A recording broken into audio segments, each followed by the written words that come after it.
Hi, I'm Paul. For this video, I'm going to talk about what I would call pre-sensory awareness in comparison to pre-sensory thought. What I mean by pre-sensory, you see, your senses would be your eyes, your ears, your touch. So let's say the opposite to pre-sensory would be I see food, I eat it. You see, the senses have sensed it, and then the action comes. But what I want to talk about is the opposite of that, the pre-sensory. So I don't see food, but I know there's food in the fridge. So then I go to the fridge and eat the food. You see, a lot of people in this spirituality thing, non-duality, whatever, claim that, you see, the mind must not move. You see, we must stay present at all times. You see, I'm not sure that's quite correct. Firstly, I want to state that what I call mind may not be the same as what other people call mind. You see, I think that mind is the whole mind, not just the thinking mind. You see, when we say mind, I could say memory. So all the mind is memory. You've got a brain, and that stores the memory. And I would say the mind is the entire contents of the brain, which is the memory. So what I'm talking about, the pre-sensory, which some would say the mind should not move from the present, I'm not sure, you see, is exactly right.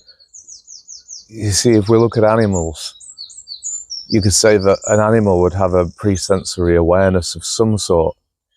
You see, it wouldn't be thought, but it would have a pre-sensory awareness. You see, I feed the ducks here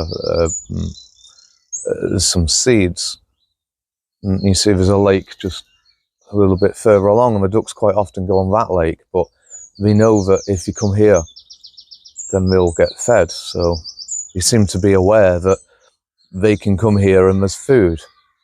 You see, this has to be pre-sensory, because the food isn't there already. They come along and I feed them. Same with perhaps a fish in a goldfish bowl.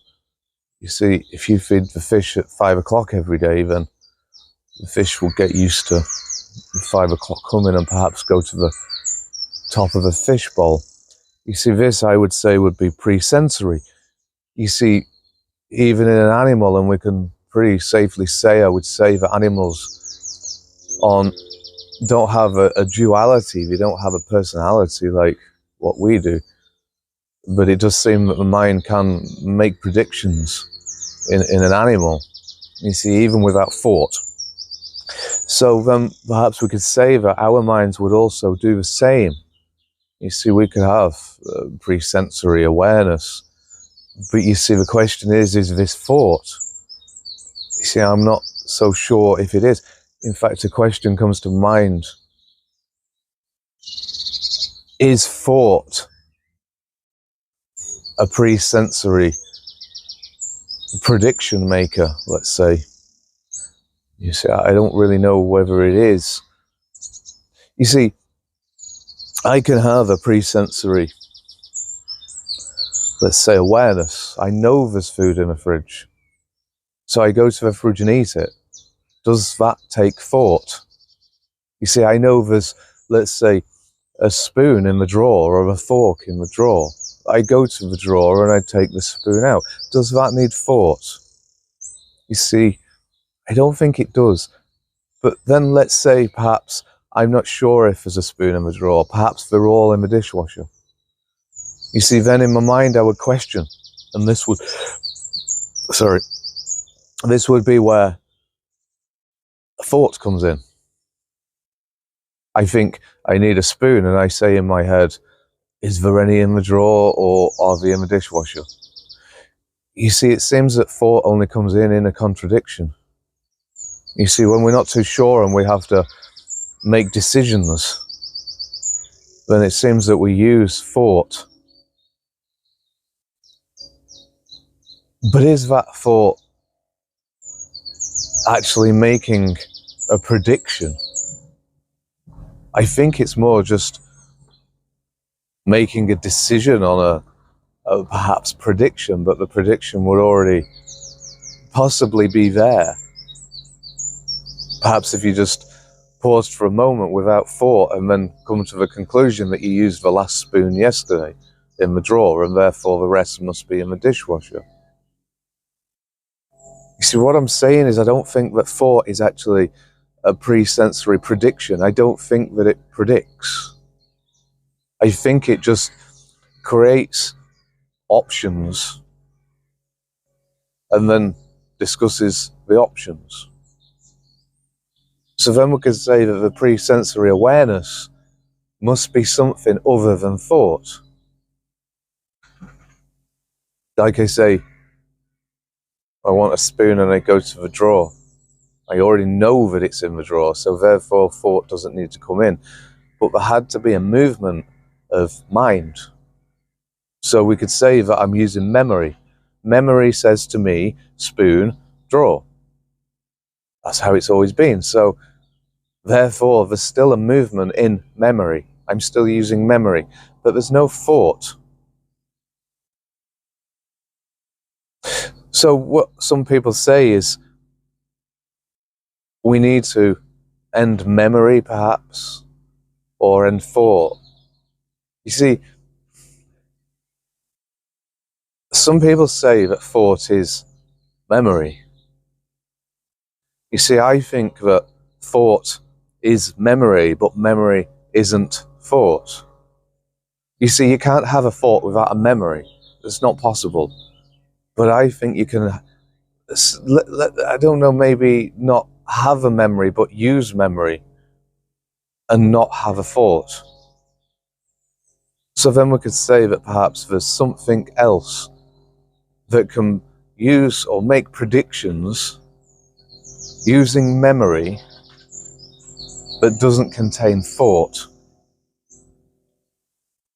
And this is what I would call the pre-sensory awareness. So when somebody says to you for non-duality or spirituality or whatever, that the mind must not move, I don't think it explains it properly. That's why we could say things like, well, we must have memories. We've got to have memories. We just need to know how to use them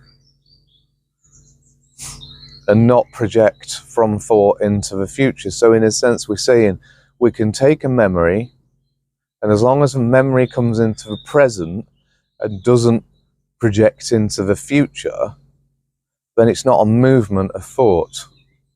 But then the memory can be used for normal activities, let's say. You see, when I was saying about thought seems to be more of a contradiction or a conflict, you see, what comes in mind for that to explain it is, if I go back to the two hemispheres of the brain, and the two hemispheres are connected together with a corpus callosum, in some operations we do with to cure epilepsy, we split the two brains apart, which is splitting the corpus callosum. And you see, when we split this, one of the common things that happen to people, which I've said this before, is, let's say somebody goes shopping, and you see one arm will take an item off the shelf and put it in the basket, and yet the other arm will take it out of the basket and put it on the shelf. You see, because the two brains aren't connected together, there's not a communication. So this communication we could say is conflict. Perhaps if this person's brain wasn't cut into two, then instead of taking the item off the shelf and put it in the basket, there might be an argument between one hemisphere and the other hemisphere. So one hemisphere says, do we need this item? And the other hemisphere says, no, I'm pretty sure we've got some at home. And this would be thought. So thought only seems to happen really in conflict, but it still must come from memory. Memory doesn't always mean thought. Anyway, I think that's all I've got to waffle on about. Thanks very much for listening.